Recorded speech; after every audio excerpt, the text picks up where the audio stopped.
The corridor outside the nursery was lit, but the door was not fully closed. It should have been. I stopped before crossing the threshold, noticing a faint smear on the brass handle, already drying. The night log showed nothing unusual. I waited, listening to the soft hum of cameras that suddenly cut to silence. Protocol said continue. Instinct said stay. I stayed. The guard paused at the threshold, not because the corridor demanded it, but because something had failed to resolve itself. The door to the nursery wing stood ajar by a few inches, not open enough to signal urgency, not closed enough to suggest completion. Palace doors were either sealed or supervised. This was neither. He noted the temperature first. The corridor was cooler than it should have been at that hour, the climate system compensating for nighttime energy protocols. The brass handle held a faint warmth, residual, recent. His glove brushed it lightly. On the underside, where fingerprints were rarely checked, a dull smear interrupted the polish. Not blood, not oil, something in between, drying. He did not enter. Entering would create a record of presence that demanded explanation. Instead, he stepped back half a pace and activated his body camera, angling it toward the door without crossing the line. The camera light blinked once, steady. He checked the wall-mounted feed panel. Camera 7, nursery corridor, displayed a frozen image from 11 minutes earlier. No alert tone, no automatic report. He waited. 10 seconds. 20. The system did not self-correct. Protocol allowed discretion at this stage. It did not encourage it. He accessed the night log through his wrist terminal. The last entry covering this corridor was routine. Perimeter sweep completed. No anomalies. Time-stamped 20 minutes earlier. The officer assigned to that sweep was experienced, precise. He trusted her work, which made the gap more noticeable. He recorded a manual note, not an incident, not an accusation, a notation. Door position inconsistent with secured status, camera feed interruption, log discrepancy. He used neutral language, stripped of inference, the kind that survived review because it did not ask anyone to answer for it yet. The terminal confirmed receipt. No escalation triggered. He remained still, listening. The palace at night carried its own acoustics, distant ventilation, the soft tick of temperature regulators, a far-off footstep dissolving into carpet. From beyond the door came nothing, no movement, no voice. The silence was intact, which was not reassurance. He considered calling it in verbally. That would initiate a chain he could not pause. He chose to wait for visual confirmation instead. After 30 seconds, the camera feed resumed. The image refreshed without comment. The corridor appeared unchanged. The door, however, remained ajar. He logged that too. A supervisor would review the entry by morning, or it would be absorbed into the archive, another line among thousands. He knew how anomalies were handled when they did not announce themselves loudly enough. They were softened, contextualized, sometimes reworded. He closed the door gently, aligning it with the frame until the latch engaged. The sound was minimal. He sealed it and applied the magnetic lock manually, noting the resistance, slight but within tolerance. Only then did he move on. As he walked, he replayed the sequence in his head, not searching for conclusions, but for order. Nothing yet crossed the threshold of action, but something had pressed against it. At the end of the corridor he paused again and glanced back.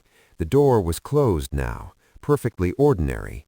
That, more than the irregularity itself, unsettled him.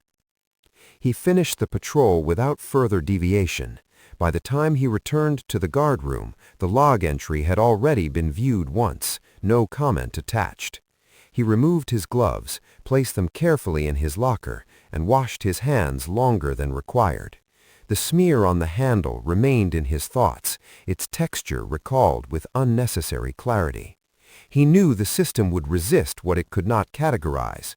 He also knew that once recorded, an irregularity did not belong to him anymore.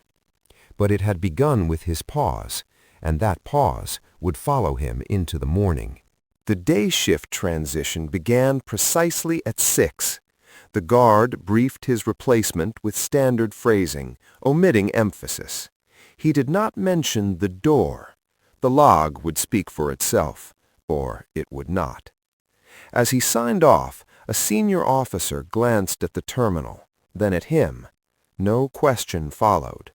The glance lingered just long enough to register awareness without commitment. That was often how resistance first appeared, not as refusal, but as delay. He remained on site longer than required, citing equipment checks. From the guardroom window, the nursery wing was partially visible, its exterior unchanged in the pale morning light. Staff movements resumed in predictable patterns. Nothing appeared disturbed. At 07:12, a system notification arrived. His log entry had been reclassified from observation to resolved. No note explained how. He requested clarification through proper channels, attaching the original timestamps and footage stills. The request was acknowledged automatically. No human response followed. When he finally left the room, he passed the duty medical officer in the corridor. They exchanged a nod. The officer's expression was neutral, professional, but his gait was hurried, directed toward the same wing. The guard adjusted his route. Coincidence did not require explanation, but proximity did. He encountered the medical officer again near the service lift, this time accompanied by a senior aide. Their conversation stopped when they saw him. The aide offered a polite smile that did not reach the eyes. "Routine check," the aide said, unprompted. The guard acknowledged and moved on. He did not ask questions. Questions created ripples. He was still gathering weight. By mid-morning, the night's irregularity had been absorbed into the day's order. The system had smoothed its edges. The door was no longer ajar. The camera feed showed no gap. The log read clean. Yet the memory persisted, anchored by sensory detail rather than record. The warmth of the handle, the unfinished silence. He reviewed his body camera footage privately, noting the timestamps, the angle, the way the light reflected off the brass. He duplicated the file and stored it under routine audit, where it would sit unnoticed unless called for. He did not feel vindicated. He felt alert.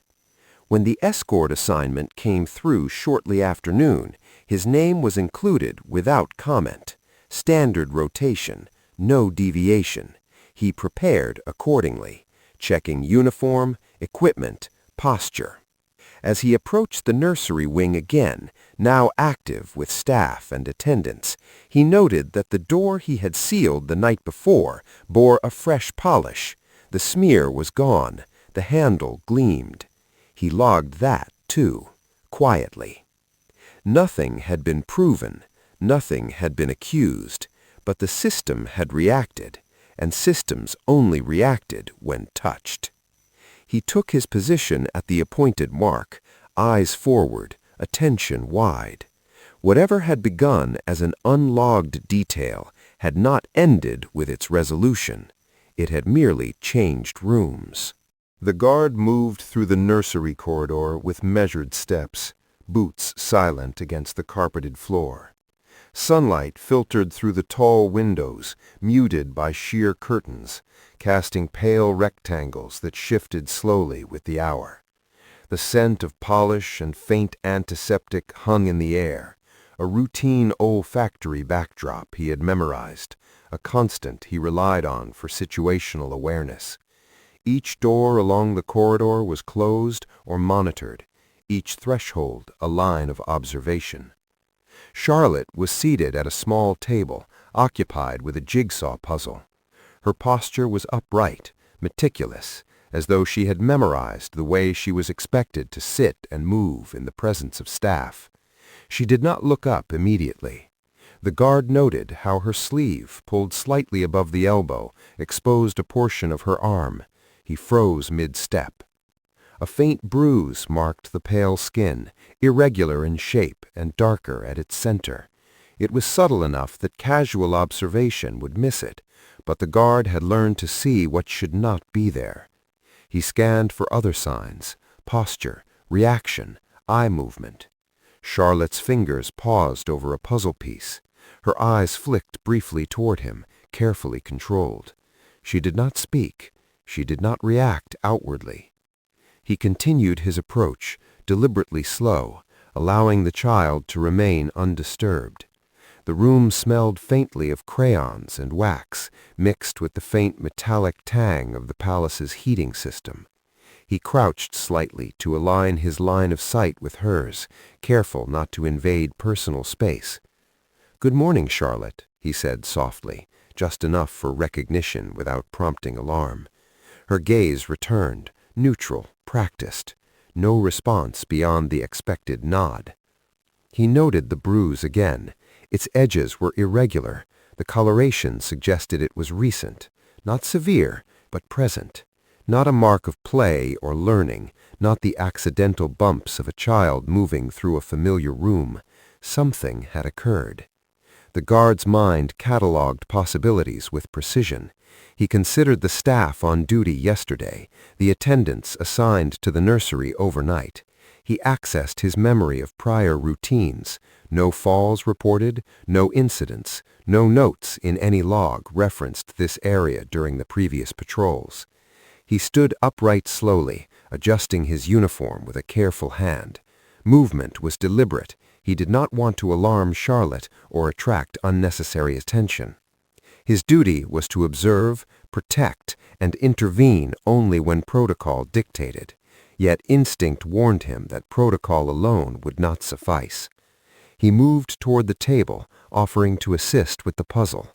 A small gesture, minimal, enough to remain near but not imposing.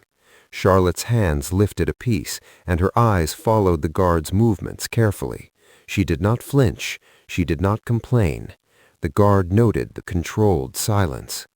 Every detail was catalogued: bruise, posture, eye movement, room conditions, staff proximity, each a data point, a potential warning signal. A faint sound interrupted his observation, a drawer closing softly in the background. He turned briefly. No one was visible. A minor anomaly, almost dismissible, but consistent with the pattern his instincts had begun to detect. He straightened fully and prepared to report, knowing the next steps could expose him to scrutiny. Yet documentation was necessary. Evidence must exist before action. The guard exhaled silently, realizing that observation alone could not solve this problem, only frame it. He left the table slowly, giving Charlotte space, and stepped toward the doorway. Staff members passed in the corridor outside, some offering smiles or brief greetings. The guard returned them minimally, keeping his focus inward. Each interaction was noted, measured for deviations. Protocol dictated that any observable anomaly be logged immediately. His wrist terminal confirmed the last completed log entry. Clean, routine, nothing unusual recorded. He activated the recording function discreetly. Footage would provide corroboration later if required. Camera alignment was critical. It could not intrude upon the child, only capture context. He adjusted his angle to include the table, Charlotte's seated posture, and the surrounding staff traffic. Light from the windows shifted, a subtle reminder that time moved even as details remained fixed. A junior attendant entered, carrying folded laundry. Her presence was routine, yet he observed her approach. She paused slightly when passing Charlotte, casting a glance that seemed casual, but lingered fractionally longer than protocol required. The guard catalogued the gesture. Nothing overt, but minor deviations in behavior often preceded larger, unrecorded issues. Charlotte adjusted her sleeve, hiding the bruise once again without acknowledgement. The guard noted the motion. Not a reaction of fear, but practiced concealment. She had learned restraint. He registered the implications without comment, silent in observation. He continued his circuit of the room, checking corners, furniture alignment, and staff positioning. Nothing else appeared irregular. The puzzle lay on the table, pieces partially completed. Charlotte's calm demeanor contrasted sharply with the irregularity he had identified.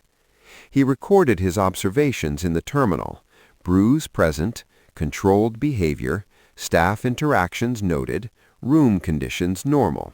No assumptions, facts only. He knew the documentation would likely be questioned or minimized, but it was necessary to maintain a record. As he prepared to exit, Charlotte's gaze followed him. The briefest hesitation, a flicker of trust or awareness passed across her face. The guard paused, acknowledging it silently. He straightened, maintaining professional distance, and left the room, closing the door gently behind him. The corridor was empty. The sunlight shifted across the walls, highlighting the subtle gleam of polished brass and the clean lines of the nursery's architecture. The guard walked steadily, mind cataloging every detail, knowing that routine contact had revealed the first true irregularity. The bruise would not disappear from his memory, nor would the careful silence of the child. Protocol demanded a report. Instinct demanded vigilance. Both paths required precision and courage. He reached the communications terminal and began drafting the entry. Every word, every timestamp, every note mattered. Mistakes could endanger the child, the guard, or both. As he keyed the final line, a faint sound behind him caused him to pause, a soft, deliberate step, not listed in any log. The tension tightened. Something in the palace had shifted, and he was the first to notice. The guard moved toward the central communication hub, each step deliberate, boots muted against the polished marble floor. The corridor hummed with air conditioning and distant ventilation, punctuated only by occasional clicking heels of passing officers. Every sound registered sharply in his senses, every minor anomaly logged silently in the back of his mind. He knew that once a report left his terminal, it would enter a hierarchy of oversight, filters, editors, supervisors, and finally, decision-makers. He opened the secure entry screen and began transcribing his observations. Door ajar, camera interruption, nursery log gaps, and, most crucial, the mark on Charlotte's arm. Each detail was factual, neutral, absent of inference or accusation. The language mattered. Phrasing too strong risked dismissal. Phrasing too light risked minimization. Once completed, he submitted the entry for supervisory review. The system confirmed receipt, time-stamped, and queued the report for acknowledgement. Moments later, a ping signaled that a response awaited him. He accessed it immediately. The reply was brief, professional, but carried undertones of discomfort. Please clarify details. Ensure observations are consistent with protocol. Avoid speculation. The guard noted the subtext. Requests for clarification in the palace often meant questioning the observer, not the irregularity. A subtle shift of responsibility. Authority subtly redirected. He drafted a concise clarification. All observations were factual, recorded sequentially, verified by body camera timestamps. He submitted again, avoiding interpretation, opinion, or judgment. Minutes passed. Each tick of the wall clock sounded louder than usual, amplified by the tension of the moment. The palace expected compliance, not independent evaluation, yet his training demanded vigilance. He leaned against the terminal console, reviewing the nursery feed once more. Camera 7 showed no further anomalies, yet the earlier gap lingered in his mind. A senior officer arrived with a clipboard in hand. His gaze swept over the terminal screen, pausing on the guard's report. No greeting, no question, only a measured scrutiny that carried unspoken authority. "Observation noted," the officer said finally. "Ensure phrasing aligns with departmental standards." His tone was calm, neutral, but the implication was clear. The guard's documentation would be reviewed for tone and emphasis before dissemination. The guard acknowledged with a subtle nod, resisting the urge to qualify his words. He knew the hierarchy. Words could be edited, facts could not. The officer departed, clipboard tapping lightly against the thigh.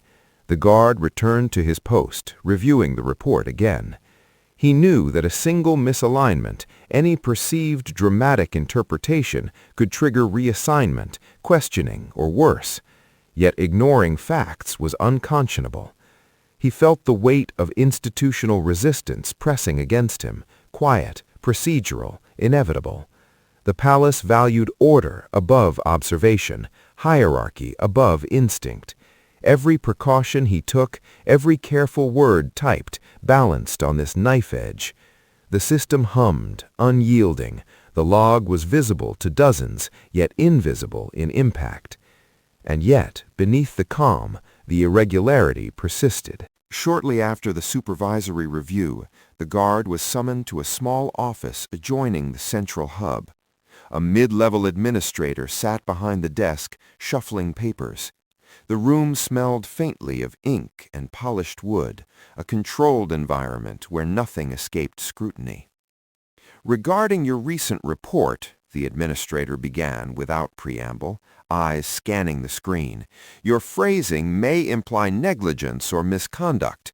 We cannot submit anything that could be interpreted as accusatory without confirmation from multiple sources." The guard remained silent, arms folded behind his back, maintaining posture but listening closely. He understood the subtext. He was being warned indirectly to minimize implications. The palace tolerated observation only when it posed no risk to its image or authority. "I have documented timestamps and camera feeds," he replied evenly. "All factual, sequential. No assumptions or inferences have been included."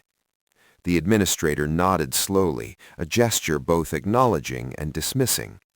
"We will review. Ensure future entries reflect standard protocol language. Do not introduce uncertainty where none is verified." The guard left the office without protest, but his mind catalogued each word, each implied constraint. He had followed procedure. Now the procedure sought to contain him. Back in the corridor, he paused at the nursery door. Charlotte was not visible. Staff moved with rehearsed calm, unaware or unobservant of the scrutiny he had applied. He adjusted his uniform, noting the alignment of his equipment, and took a slow, measured breath. The calm of the palace was comforting, but it was also fragile. He knew that reporting an anomaly in isolation did not guarantee action. It could be smoothed, reworded, or ignored entirely. Yet he could not unsee what he had observed. The bruise, the controlled posture, the silence, it all persisted in memory. By midday, he prepared a secondary log, supporting details, environmental conditions, staff movements, and precise camera feed frames. He encrypted it within his secure terminal. If official channels failed, at least there would be an untampered record. He returned briefly to the nursery wing under the guise of routine patrol. Charlotte's movements were deliberate, careful. No one interfered, no one questioned. The guard remained a silent presence, eyes attentive, posture steady. He catalogued every micro-movement, every glance, every fleeting gesture. By the time the afternoon shift approached, he had compiled a meticulous, neutral record. Every observation had a timestamp, every anomaly documented factually. Yet he knew the higher authority, the unspoken power wielded from the upper floors, might choose to ignore, reinterpret, or suppress the data entirely. The moral conflict pressed quietly against him: obedience to hierarchy or protection guided by instinct. And that decision, though unspoken, would define every subsequent step. The guard returned to his posts the following morning, expecting routine checks, but the atmosphere was different. The corridors hummed with a tension he could not yet name. Staff moved with mechanical precision, eyes briefly flicking toward him and away. It was subtle, almost imperceptible, yet it carried the weight of anticipation. The palace never announced unease, it whispered it through posture, gaze, and silence. A message arrived on his secure terminal, an urgent directive from senior authority. The guard's pulse remained steady, training holding his composure. He accessed the message. The words were short, cold, precise. Immediate arrest, procedural violations, effective immediately. Await instructions for escort. He read it twice. The message did not reference his observations, the anomaly, or Charlotte. Only protocol had been invoked, twisted into accusation. Vigilance had been reframed as insubordination. He glanced around the post. Colleagues moved silently, some offering fleeting glances of concern. None spoke. He activated his own recording devices, a precautionary measure. Every motion, every directive, every exchange would be documented. His thoughts circled quickly, methodically. Immediate arrest meant he could be detained at any moment. There would be questions, interrogations, procedural reviews, but there was no recognition in the message that his actions had sought to protect the child. The palace prioritized order, image, and chain of command above instinct, above ethical judgment. He considered Charlotte, the bruise on her arm, the careful concealment, the silence, all still vivid in his mind. Any deviation from protocol could now be interpreted as justification for his removal. He had no choice but to comply outwardly, even as his instincts demanded vigilance. The first officer sent to execute the order arrived moments later, uniform crisp, demeanor professional. Guard name, escort required, he said, voice neutral. No hint of judgment, no suggestion of alignment, just procedure. The guard nodded, following without resistance, maintaining control of his expression, careful not to betray concern or panic. Movement was deliberate, posture controlled. The palace observed discipline first, morality second.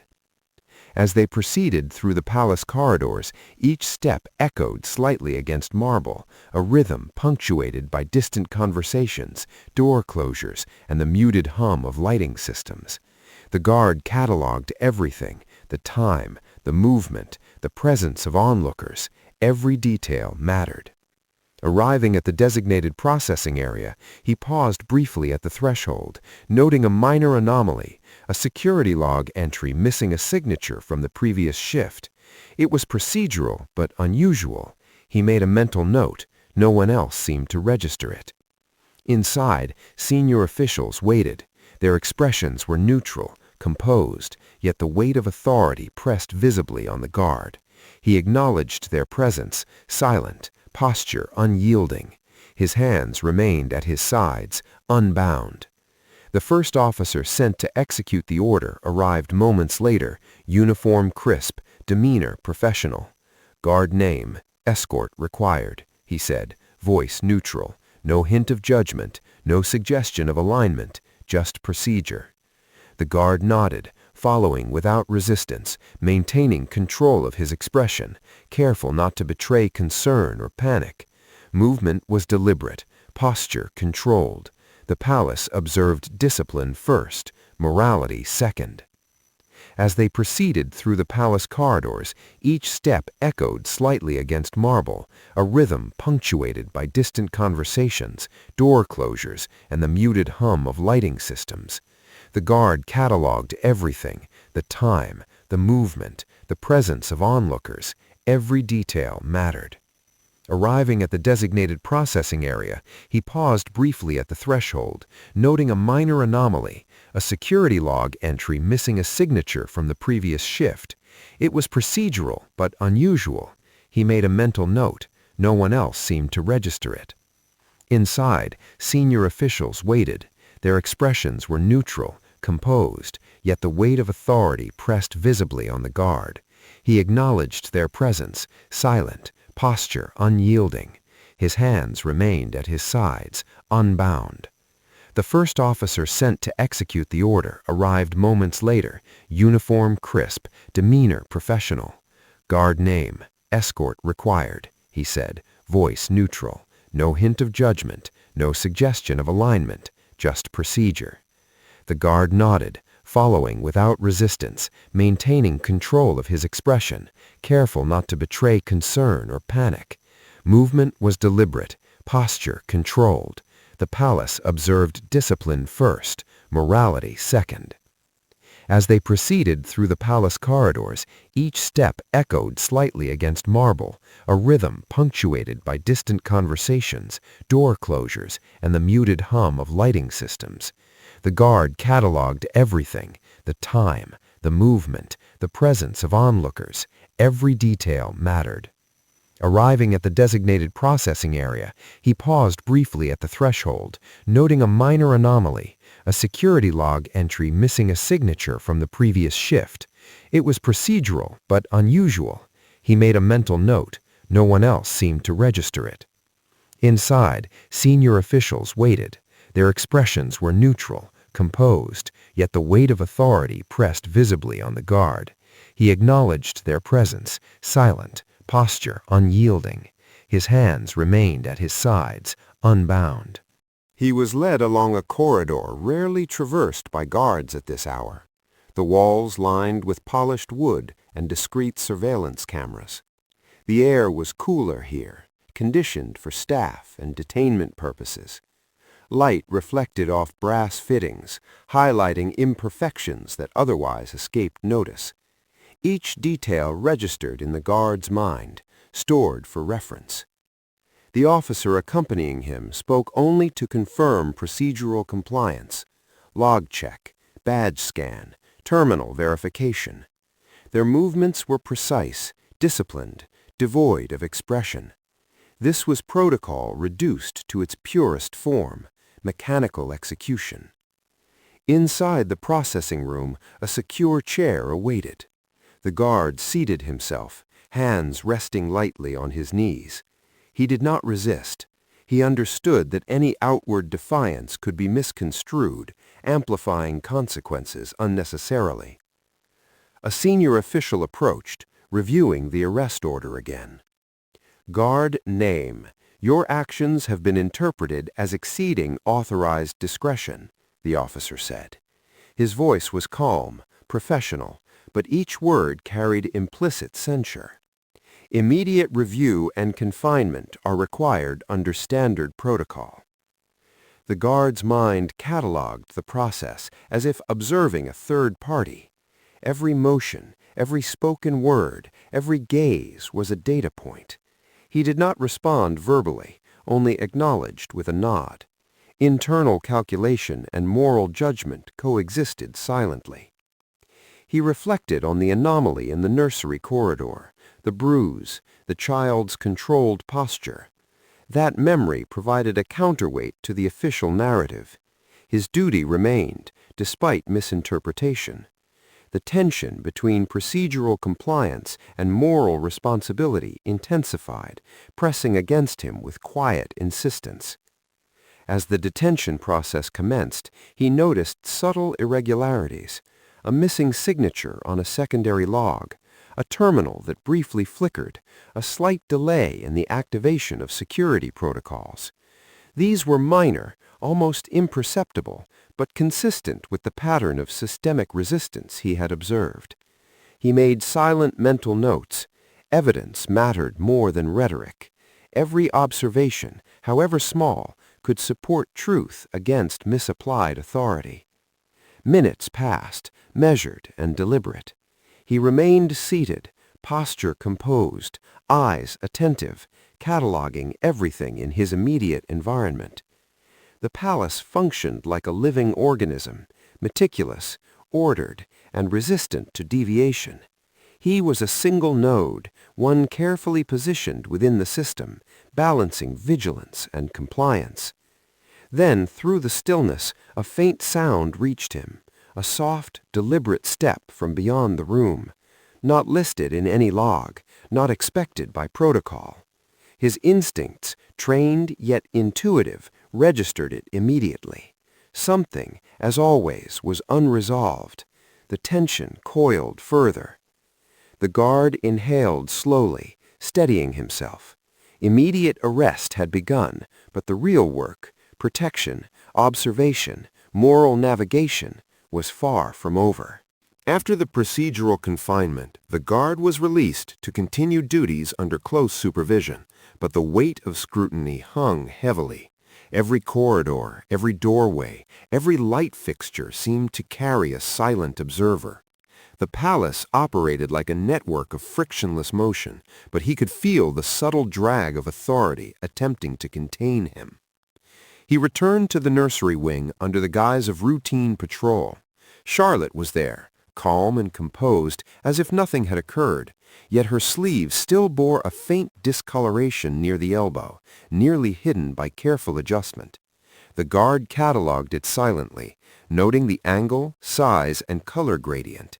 His internal assessment registered that the bruise was fading, but present enough to document. He pulled a secure tablet from his vest, encrypted and isolated from central networks.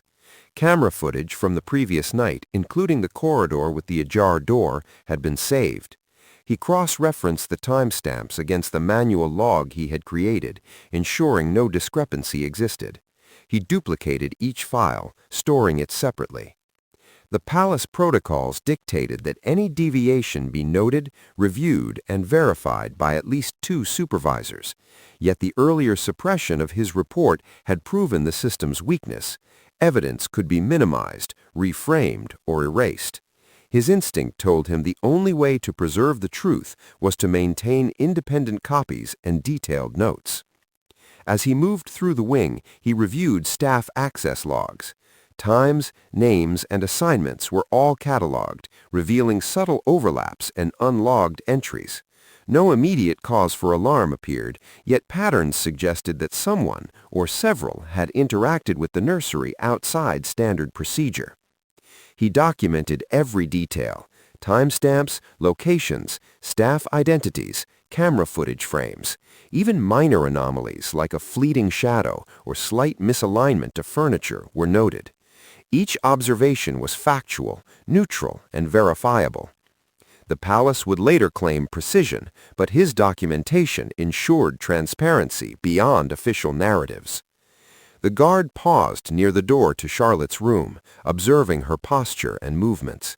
She handled a small toy with care, eyes focused, expression neutral. Every micro-gesture was catalogued: the subtle twist of her wrist, the brief glance toward the window, the way she adjusted her clothing. Even minor details mattered. They built a record that authority could not erase. He prepared the next step: medical verification. A physician had been assigned to routine wellness checks, but he would document the encounter personally, verifying times, observations, and any findings. The palace required obedience. The child required vigilance. As he reviewed the footage one final time, a subtle interruption caught his attention. A brief flicker in one camera feed. Not a glitch, but a cut of approximately 7 seconds. He froze, marking the timestamp. Every second counted. Evidence mattered more than perception. He exhaled slowly, returning the tablet to his vest. The process was meticulous, controlled, but necessary. He could not rely on authority to interpret facts correctly. Duty now required careful preparation, silent observation, and unyielding patience. The guard escorted the assigned physician to the nursery under the guise of a routine health check. Charlotte remained calm, compliant, yet every movement was precise, controlled. She had internalized the patterns expected of her, minimizing risk and exposure. The physician conducted a visual examination, noting no acute injuries beyond the faint discoloration.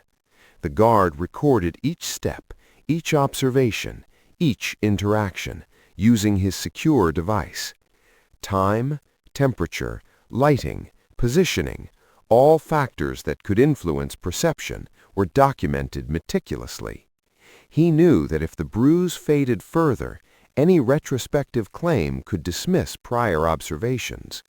Evidence had to exist in a controlled, verifiable form, independent of institutional framing. The guard noted subtle interactions between staff members, glances exchanged, brief hesitations, minor deviations from protocol. Each was recorded silently as evidence of environmental context. He avoided commentary or assumption. Observation alone was the shield. After the examination, Charlotte returned to her routine play, careful not to expose the affected area. The guard monitored closely, documenting proximity to staff, handling of toys, and minor movements.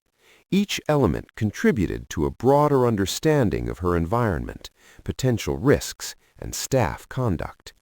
He reviewed access logs once again, cross-referencing them with the initial observations. Anomalies persisted, minor unlogged entries, overlapping staff presence, and gaps in monitoring. While none alone indicated negligence, together they formed a pattern the palace could not ignore. He encrypted and stored all evidence separately, ensuring redundancy. Camera frames, timestamps, staff assignments, medical notes, all verified and verifiable. Every minor action, every fleeting interaction now had a traceable record. As the afternoon sunlight shifted across the nursery wing, the guard noted the patterns of shadows and reflections. Even these subtle environmental details were logged. They could corroborate or dispute testimony later. Finally, he returned to the communications hub, preparing a secure transfer of all evidence for independent review.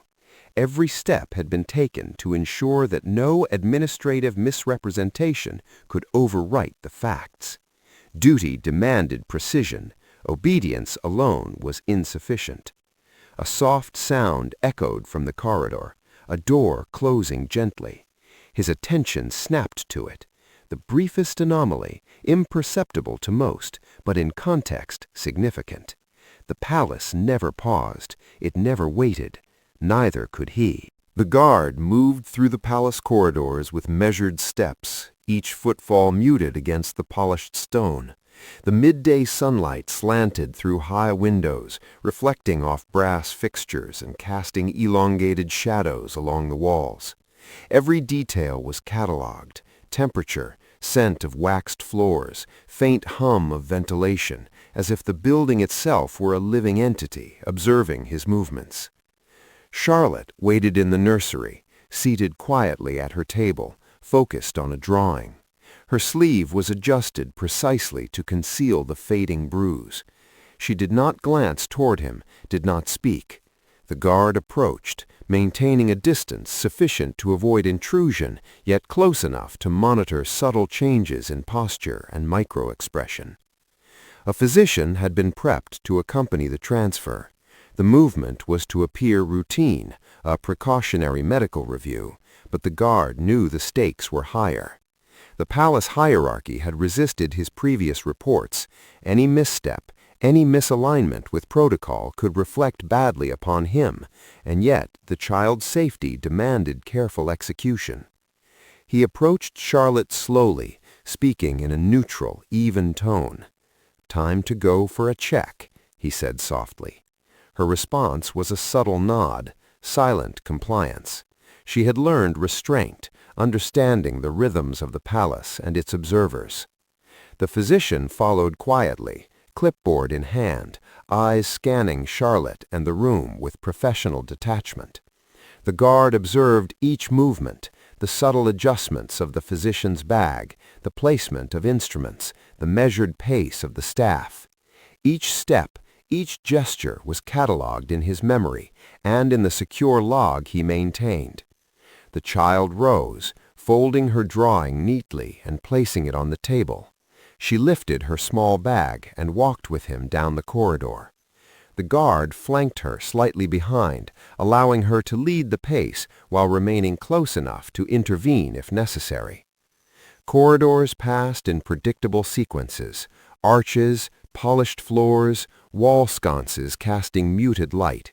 Each threshold was noted, each security camera briefly checked for operational status. All feeds were functioning, but he noted minor deviations in the angle of one camera, a subtle tilt that could have been innocuous or deliberate. The palace staff present for the transfer maintained a practiced distance. Their expressions were neutral, movements precise, yet he catalogued the micro-tensions, brief glances, slight hesitations in step, minute corrections to posture. These small details created context, evidence of human presence around the child, observed but unrecorded officially.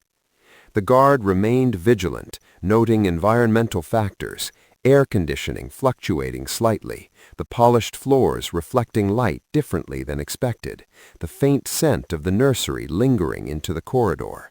He logged each detail mentally, building a multi-layered understanding of conditions that could impact safety or perception. The transfer route led to a secured lift. The guard waited, observing Charlotte and the accompanying staff. The child's hands gripped the bag strap with delicate precision. Her eyes, calm, scanned the corridor briefly, then focused forward. Not fear, but awareness, trained awareness, careful observation of the environment. The lift doors opened smoothly. The physician and guard entered first, the child following. The guard maintained a measured distance behind, eyes scanning angles, noting reflections in polished metal surfaces. Every step was deliberate, controlled, professional. He activated his secure recording device again, capturing the subtle details of the environment, reflections, shadows, timing, and the sequence of movement. No sound beyond ambient hum, no unnecessary commentary. Every observation was a fact. The lift descended quietly, metallic whir subdued against the padded interior walls. The guard maintained his position near the child, ensuring no accidental contact, no unobserved interaction. The physician reviewed documents silently, pen poised, as though the act of preparation could influence the environment. The guard noted each micro-motion, flicks of the wrist, shifts in days, breath patterns, details easily overlooked by untrained eyes. At the basement level, the exit corridor led to the private medical suite. Security personnel monitored each door, each camera feed, but the guard remained alert for anomalies. Gaps in coverage, minor delays in door sensors, slight hesitations in staff alignment. Every discrepancy was noted, catalogued, prepared for later verification. Charlotte walked calmly, head held straight, adjusting her sleeve subtly to ensure the bruise remained concealed. Her small hand brushed the wall lightly as she passed, fingers grazing the smooth surface with careful intent. The guard observed silently. She did not need instruction. She had internalized the rhythms of protection, understanding when and how to move without drawing attention. In the suite, the guard guided Charlotte to a small examination area. The physician prepared instruments, eyes professional, expression neutral. The guard noted the arrangement, a chair adjusted for height, a small table cleared of unnecessary objects, lighting angled to reduce glare and shadows. Every detail could affect observation, record-keeping, and later verification. He observed Charlotte as she sat, noting posture, movements, and reactions. The faint bruise was visible when she lifted her sleeve slightly. She did not flinch, did not comment. The guard catalogued the observation mentally and in his secure device, including angles, light, and environmental context. The physician conducted a discreet examination, minimally invasive, focused on verification of prior notes. The guard recorded timestamps, observations, and interactions silently. No commentary, no assumption, fact only. Each movement, each gaze, each gesture was preserved. The transfer was completed with precision. Charlotte returned to a secure temporary room under medical pretext. The guard ensured continuity, logs updated, observations recorded, staff movements catalogued. The child's safety remained uncompromised, though authority would frame the transfer as routine. As he exited, he paused briefly in the corridor, reviewing the path taken. Small deviations, minor inconsistencies, even slight pauses were noted. Every detail mattered. The palace operated under procedure, but his responsibility extended beyond protocol. Duty required vigilance, evidence, and moral clarity. The quiet transfer was complete. Superficial calm had been restored. Yet beneath the measured movements, the weight of observation, resistance, and unresolved tension remained, coiled and persistent, waiting for the next anomaly to surface. The palace corridors had regained their usual rhythm, polished floors reflecting the late afternoon light. Guards moved in measured sequences, staff executed routines precisely, and the hum of ventilation was steady. To the casual observer, everything appeared calm, ordinary, and impeccably ordered.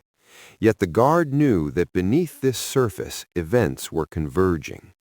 Evidence preserved, observations catalogued, and logs securely maintained had begun to ripple through layers of authority. Independent oversight had been discreetly alerted. A formal inquiry into the procedural anomalies was quietly underway, activated not by complaint, but by the meticulous record the guard had maintained. He had anticipated resistance at every level. Supervisors who favored image over integrity, officers reluctant to confront uncomfortable realities, and administrators who interpreted vigilance as insubordination. He returned to the nursery wing, observing Charlotte from a distance. She was seated at her table, engaged quietly with a drawing. Her sleeve remained carefully adjusted, concealment habitual now. Yet her posture had eased slightly, more natural, less rigid than before the transfer. The guard catalogued this, noting the subtle signs of relief. Even minor changes held significance in the context of her environment. The inquiry's representatives arrived, moving with professionalism and discretion. Cameras followed their progress, but the guard remained the primary observer, noting every glance, every interaction, every micro-behavior. They examined logs, timestamps, access records, and video footage, all meticulously cross-referenced with his own independent copies. Authority figures were present, but not dominant. Their presence was procedural, tempered by the structured oversight of impartial investigators. The guard noted subtle shifts in posture and expression among staff, an unspoken acknowledgement that prior attempts to suppress documentation had failed. He maintained composure, observing silently. No speeches, no dramatics, only the precise cataloging of environment, interaction, and human behavior. Each movement of the inquiry reinforced the integrity of the evidence. Timestamps verified, camera footage intact, access logs unaltered, and his detailed notes aligned with observed facts. Charlotte's presence remained central yet unobtrusive. She interacted minimally, her movements natural but careful, a quiet reminder of the stakes involved. The guard's attention oscillated between her, the investigators, and the surrounding staff, maintaining an unbroken awareness of environment and context. By mid-afternoon, preliminary findings were emerging. Evidence substantiated the initial observations: procedural anomalies, camera interruptions, log discrepancies, and the child's unreported injury. The narrative of misapplied authority began to unravel quietly but inexorably, replacing speculation with fact. The guard noted every reaction: officers exchanging glances, administrators adjusting papers nervously, and senior personnel reviewing their own oversight. Authority could no longer suppress truth without contradiction. He documented the progress silently, ensuring that his independent record remained intact. Evidence over obedience had prevailed so far, and the consequences were beginning to crystallize. By late afternoon, formal action had commenced. The initial arrest order, once framed as immediate and unquestionable, was rescinded. The language of the command had shifted from accusation to clarification, recognizing procedural misinterpretation rather than malfeasance. Authority had been corrected, guided by irrefutable evidence, though without dramatization or public acknowledgement. The guard remained vigilant as Charlotte was returned to her usual activities under protective supervision. Every movement, every interaction was catalogued silently. She moved more freely than she had in days, a subtle indication that the environment now offered relative safety. His presence remained constant but unobtrusive, a stabilizing factor in a space that had been compromised. Investigators completed their review of camera footage, logs, and documentation. Minor discrepancies were corrected, procedural gaps noted, and recommendations submitted. The palace's hierarchy absorbed the findings with calculated acceptance. There was no public acknowledgement, no dramatic gesture, only the quiet rectification of internal record. The guard reflected on the journey from anomaly to accountability. Each decision, when to observe, when to document, when to comply outwardly, had been informed by a balance between protocol and instinct. No speeches had been made, no confrontation had escalated, yet protection had been achieved through measured, deliberate action. Charlotte's bruise, once unnoticed, now existed within a verified record of events. Staff behavior, once subtly complicit or negligent, was documented and aligned with oversight measures.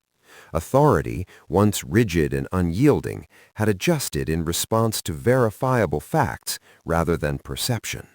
As evening approached, the guard patrolled the corridors one last time for the day. Light shifted across marble floors, shadows lengthened, and the palace exhaled its daily rhythm. Staff moved with professional precision, aware but not obstructive. Cameras hummed steadily, logs were current, and the child's presence was secure. He paused outside the nursery, observing Charlotte through the glass panel in the door. She arranged her toys carefully, unaware of the depth of the protections now surrounding her. The guard's gaze was steady, silent acknowledgement of duty fulfilled without fanfare. The palace had returned to its measured order, but the lesson remained embedded. Vigilance, careful documentation, and moral clarity could navigate the tension between protocol and instinct. Authority alone could not ensure safety. Duty, guided by observation and evidence, had succeeded where rigid adherence might have failed. The guard moved away, maintaining the quiet vigilance that had defined every step. The corridors were calm, the palace secure, yet the memory of irregularities would remain, not as a blemish on order, but as proof of the necessity of careful, conscientious guardianship. Accountability had been achieved, protection had been preserved, and through it all the guard remained steadfast, silent, attentive, and morally resolute.